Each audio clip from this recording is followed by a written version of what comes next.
របៀបទិញទំនិញនៅក្នុង Shop and Luck ដើម្បីទិញទំនិញ Direct Buy សូមចូលទៅកាន់ website shopandluck.com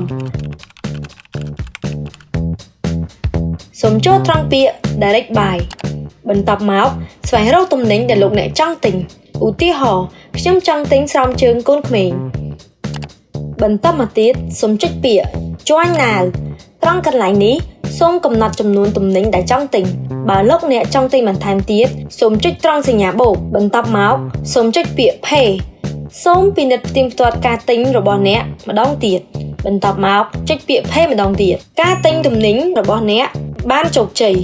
សូមចុចត្រង់ Check Order ដើម្បីបំពេញអាសយដ្ឋានសម្រាប់ការដឹកជញ្ជូនទំនិញចុចកន្លែងនេះ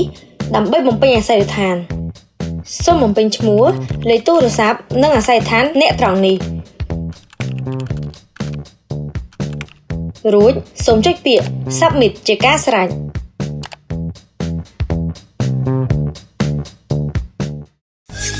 Shop and Luck